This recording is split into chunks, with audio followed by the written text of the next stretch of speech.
wararkii ciyaaraha caawa waxaa ka mid ah Cristiano Ronaldo oo kooxda Manchester United ku soo celiyay kaalinta afraad kadib markuu hat-trick u dhaliyay. Warduqi caawa hat-trick buu dhashadayo ninkii. Kooxda Liverpool ayaa iyaduna 2-0 ku badisay. Warbixin baan idinka haynaa.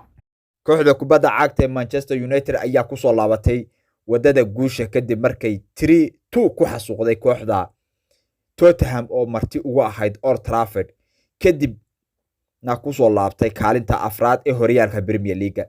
Xidiga heer Portugal ee Cristiano Ronaldo ayaa wuxuu caawa kooxda Manchester United u dhaliyay hat-trick wuxuuna ilowsiyay guuldaradii xanuunka badnayd ee isbuucii hore ka soo gaadhay kooxda ay dariska yihiin ee jawaanada lacagta wata ee Manchester City.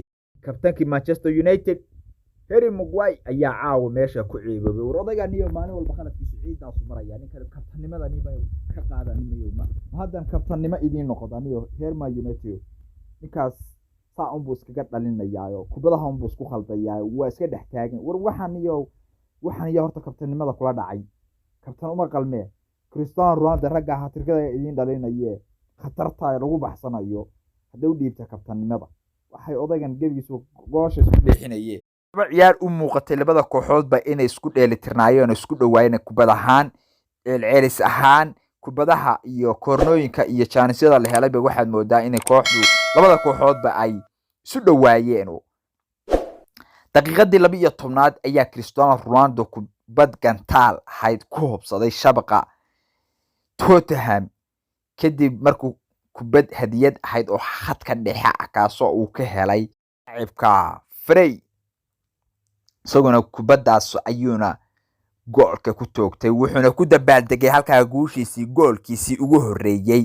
Tottenham ayaa inta wixii ka dambeeyay la wareegtay ciyaarta waxayna keentay rigoore kaasoo uu gool u bedelay ninka lagu magacaabo waa kabtanka kooxda Tottenham iyo kabtanka Ingiriiska Harry Kane kaasoo dhaafiyay David De Gea oo ka raacday cidile bay kubadaas kaga baxsatay ninkaas caawa faraacidigle waxaas waa goolkiibe ninkaas oo kala u qalma kabtanimada iyo wadikaas waa libaax dhalay way waa ninka Manchester United marka laga soo tago Ronaldo habeen goolka intuu dhaliyo goolkiisa u daran laakiin ninkaas De Gea ninkaas David De Gea war ninkaas waa khatar way kabtanimo u qalma waa ninka Manchester United saa uga badbaadiyo goolasha nin khatar way ninkaas waa libaax dhalay way barka kubadaasna diiqi Allah way ku dhaaftay kan uu dhaliyo Harry Kane ayaa uga dhignaa inuu barbareeyay recordkii Wayne Rooney goolasha martida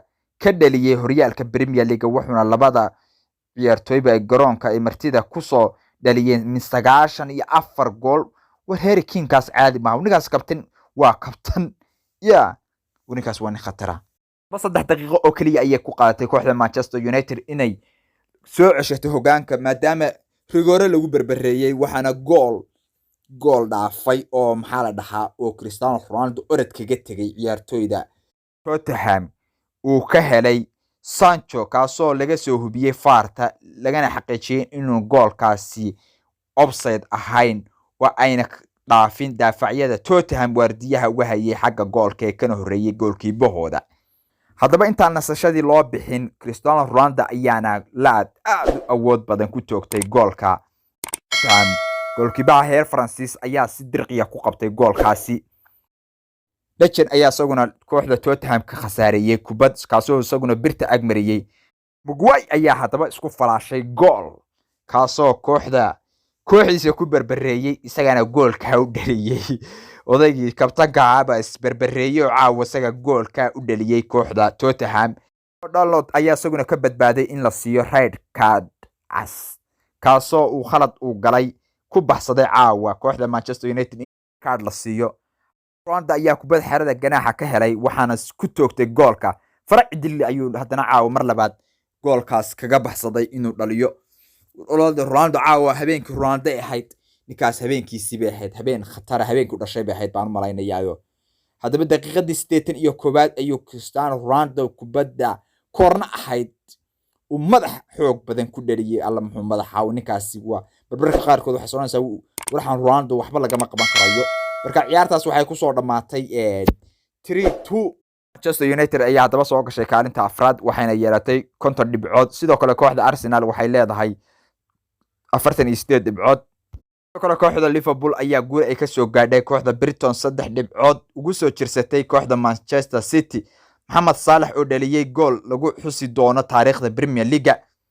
kooxda kubadda cagta Liverpool ayaa guul muhiim ah ka soo gaadhay kooxda Brighton iyadoo marti ugu ahayd gurigooda waxayna 3 dhibcood kaliya u jirsadeen kooxda hogaanka hayste ee horyaalka Manchester City.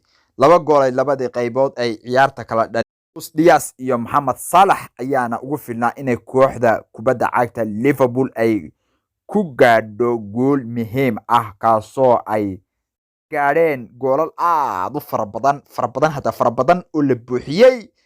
Diogo Jota ayaa haddaba daqiiqadii 19aad hogaanka u dhiibay kooxda kubadda cagta ee Liverpool kadib markuu kubad uu ka helay Matip ayaana nasiib ku lahayd inaan laga siin red card oo goolkiibahooda Sanchez kaasoo wejiga ka laaday Diaz waxayna ahayd khalad ay sameeyeen refereeyada iyo farta Premier League maadaama aynu arkaynay kooxda Manchester United iyada laftigooda ay red card lahayd oo aan red card la bixin. baryahan oo dhan waxaad arkaysaa qof khalad galayo aan khaladkiisi lagu ciqaabayn. marka waxa soo noqonaysa marmarka qaarkood Premier League ma joogaan albertarayaal aad u fiican kuwaasoo aad arkaysa khaladaadka aad u fara badan oo ka jira horyaalka Premier League. sidoo kale Mohamed Salah ayaan caawa wuxuu dhaliyay gool rigora ahayd gacanta ahayd. haddaba Mohamed Salah ayaa gool u bedelay wuxuuna ahaa goolkiisii 11aad oo ku lug yeesho 10 ciyaarood oo Premier League ka hortagay kooxda Brighton. 6 gool la dhaliyay 5 caawiye ka noqday. Mohamed Salah ayaa haddaba taariikhda Liverpool galay kadib markii goolkan uu ahaa goolkii 200aad ay dhaliso kooxda Liverpool intii horyaalka Premier League tan iyo intii uu magacan qaatay 1992 wuxuuna noqotay kooxdii labaad ee koorkan gool dhalinta. kooxda Manchester United ayaa 2019 gaadhay loona diiwaan geliyay inay dhaliso 2000 oo gool.